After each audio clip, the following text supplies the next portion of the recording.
সম্মানিত দর্শক শ্রোতা, আসসালামু আলাইকুম। বাংলাদেশের চলমান রাজনীতির প্রেক্ষাপটে এখন আমরা যে পরিস্থিতি দেখতেছি, এখানে যদি একটু পরিমাণ কিছু ঘটে, এটাকে বিশাল আকার করে তুলে ধরেন ভারতের কিছু সংবাদ মাধ্যম। যে ভারতের প্রভাবশালী সংবাদ মাধ্যমগুলো যে কথাগুলো প্রচার করে থাকেন, এখন ভারতের সংবাদ মাধ্যম বাংলাদেশ নিয়ে যে সংবাদগুলো প্রচার করে থাকেন, ওনারা অনেক কথাই গুজব ছড়াছড়ি করে যে ভারতের সংবাদ মাধ্যমগুলির সংবাদ দেখে বাংলাদেশের মানুষগুলো একটা আতঙ্কে পড়ে থাকে। আজকে জনপ্রিয় পত্রিকা জনকণ্ঠের একটা শিরোনামে দেখেছি, জাতির উদ্দেশ্যে চূড়ান্ত ভাষণ সহ ডক্টর ইউনূস সেনাপ্রধানকে নিয়ে ভারতীয় প্রভাবশালী গণমাধ্যমগুলো যা জানিয়েছে। এখন সেনাপ্রধান এবং প্রধান উপদেষ্টা তাদের দুজনের বিষয় নিয়ে ভারতের প্রভাবশালী কিছু সংবাদ মাধ্যম কিছু কথা তুলে ধরেছেন। এখন সেখানে কি এমন কথা তুলে ধরেছেন? গত কয়েকদিন ধরে একটা গুঞ্জন রটেছে, প্রধান উপদেষ্টা ডক্টর মোহাম্মদ ইউনূস পদত্যাগ করতে পারেন, এমনটাই বলেছেন এনসিপির আহ্বায়ক নাহিদ ইসলাম। আবার সেনাপ্রধানের একটা বক্তব্যকে কেন্দ্র করে রাজনৈতিক মহলে বিভিন্ন আলোচনা সমালোচনা হয়েছে।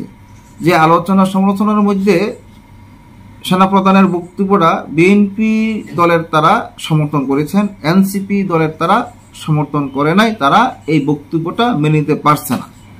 এখন ভারতের সংবাদ মাধ্যমগুলো যে প্রচার প্রসারণা করেছেন, আবার ভারতীয় সংবাদ মাধ্যমে কেউ কেউ বলতেছেন যে নির্বাচনের দিনক্ষণ নিয়ে ইউনূস এবং জেনারেল ওয়াকারুজ্জামানের বিরোধ সৃষ্টি হয়েছে। এটা কতটুকু সত্য কতটুকু মিথ্যা, এখন তো আমরা কোনো বিরোধ দেখতে পারছি না। প্রধান উপদেষ্টা গতকালকে একটা বৈঠক করেছেন রাজনৈতিক দলগুলোর সাথে, সেখানে প্রধান উপদেষ্টা বলেছেন নির্বাচনটা ডিসেম্বর থেকে জুনের ভিতরে হয়ে যাবে, 30শে জুন পার হবে না, এমনটাই বলেছেন। আবার আরেক দিক দিয়া সেনাপ্রধান বলেছিলেন যে ডিসেম্বরের ভিতরে যাতে নির্বাচনটা হয়ে যায়। এখন মানবিক করিডোর নিয়ে যে কথা বলছেন যে বর্তমান অন্তর্বর্তী সরকার এই বিষয়ে কিছু না করে নির্বাচিত সরকার আসলে সে নির্বাচিত সরকারি করিডোর নিয়ে সিদ্ধান্ত নেবেন। এখন এ নিয়ে ভারতীয় গণমাধ্যমগুলো যে যে সংবাদ প্রচার করিতেছেন, এ নিয়ে আমরা একটা রিপোর্ট পেয়েছি। এই রিপোর্টটা আমরা দেখে আসি এখানে কি কি তুলে ধরেছেন।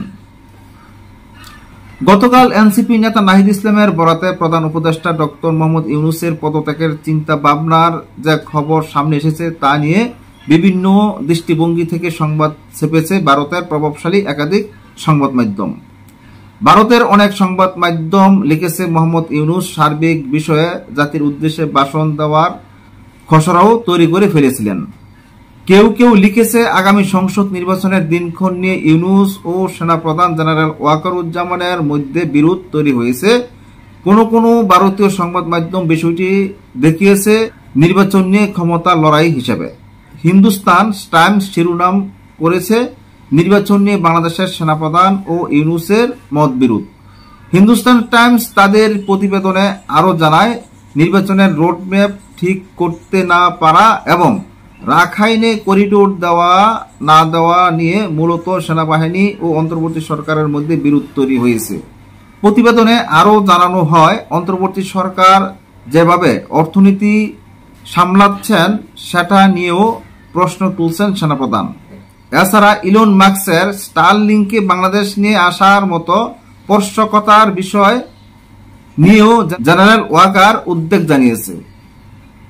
সংবাদ মাধ্যমটি আরও জানায়, সেনাবাহিনী ও তত্ত্বাবধায়ক সরকারের মধ্যে বেশিরভাগ মত পার্থক্য তৈরি হয়েছে ইউনূসের চারপাশের লোকদের কিছু সিদ্ধান্ত ঘিরে, বিশেষ করে জাতীয় নিরাপত্তা উপদেষ্টা খলিলুর রহমানের কারণে, যিনি করিডোরের প্রস্তাবকে সামনে এনেছে বলে প্রচার রয়েছে। ভারতের প্রভাবশালী ইংরেজি দৈনিক হিন্দু শিরোনাম করেছে, সেনাপ্রধান ওয়াকার বনাম প্রধান উপদেষ্টা ইউনূস ভোটের দিনক্ষণ নিয়ে বাংলাদেশে ক্ষমতার লড়াই শুরু। সংবাদ মাধ্যমটি লিখেছে, কমান্ডিং অফিসারদের উদ্দেশ্যে বক্তব্য দেওয়ার সময় জেনারেল ওয়াকার বলেছেন যে যেসব সমঝোতার ভিত্তিতে অন্তর্বর্তী সরকার গঠন হয়েছিল, ইউনূসের এখনকার অনেক সিদ্ধান্তই তার অংশ ছিল না। টাইমস অফ ইন্ডিয়া শিরোনাম, বাংলাদেশের অন্তর্বর্তী সরকার প্রধান বিদায় নিচ্ছেন। বিবিসি বাংলাকে উদ্ধৃত করে সংবাদ মাধ্যমটি লিখেছে, প্রধান উপদেষ্টা মোহাম্মদ ইউনূস পদত্যাগের কথা ভাবছেন। বিবিসি বাংলার বরাতে একই ধরনের খবর ছেপেছে আরেক ভারতীয় সংবাদ মাধ্যম এনডিটিভি। ইন্ডিয়া টুডে শিরোনাম করেছে, পদত্যাগের হুমকি ইউনূসের, ঢাকা আবার বড় ধরনের বিক্ষোভের সংখ্যা। সরকারের বিভিন্ন বিভাগ ও সামাজিক যোগাযোগ মাধ্যমের পোস্টকে উদ্ধৃত করে সংবাদ মাধ্যমটি লিখেছে, এরই মধ্যে ছাত্র নেতারা ঢাকায় প্রতিবাদ জানাতে এবং সেনানিবাস অভিমুখে পদযাত্রা করতে যুব সমাজ ও ইসলামপন্থীদের সংগঠিত করার কাজ করছেন। সংবাদ মাধ্যমটি লিখেছে, আওয়ামী লীগকে নিষিদ্ধ করা থেকে শুরু করে নারীদের সংস্কার কার্যক্রম স্থগিত করা কিংবা বঙ্গবন্ধু ধানমন্ডি বাসভবন ভাঙচুর সবকিছুই হয়েছে ছাত্র জনতা ও ইসলামপন্থীদের ইচ্ছামতো। আর প্রতিটি পরিকল্পনায় জড়িত না থাকলেও ইউনূস নীরব থেকে পরোক্ষভাবে সহযোগিতা করেছেন। আনন্দবাজার পত্রিকা এ নিয়ে দুটি প্রতিবেদন ছেপেছে। একটির শিরোনাম, পদত্যাগ করতে চাইছেন ইউনূস, দেশের প্রধান উপদেষ্টার সঙ্গে দেখা করার পর দাবি নাহিদ ইসলামের, তাকে বাদ দিয়ে নতুন করে গড়া হোক অন্তর্বর্তী সরকার। জাতির উদ্দেশ্যে ভাষণের খসড়াও তৈরি করে ফেলেছিলেন ইউনূস।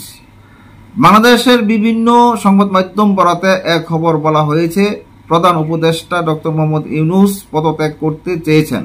বৃহস্পতিবার রাতে এনসিপির আহ্বায়ক নাহিদ ইসলাম কথা জানিয়েছেন। তার আগে ওই দিন অন্তর্বর্তী সরকারের উপদেষ্টার সঙ্গে শীর্ষ বৈঠক করেছিলেন ইউনূস। সেখানেই তিনি বাংলাদেশের সাম্প্রতিক পরিস্থিতি নিয়ে হতাশা প্রকাশ করেন বলে খবরে বলা হয়। বাংলাদেশের পরিস্থিতি নিয়ে ভারতীয় সংবাদ মাধ্যমগুলোর প্রতিবেদনও প্রশ্নবিদ্ধ হয়েছে। খোদ সরকারের উপদেষ্টারও ভারতীয় মিডিয়া অবস্থানের সমালোচনা করেছেন।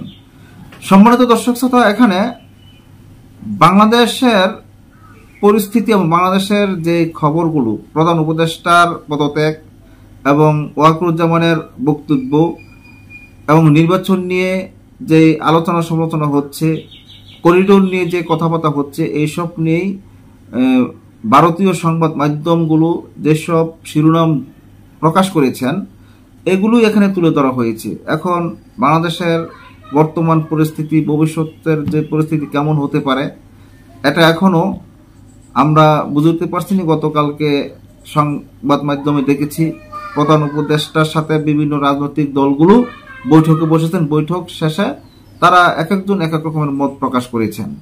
আজ এ পর্যন্তই। আল্লাহ হাফেজ।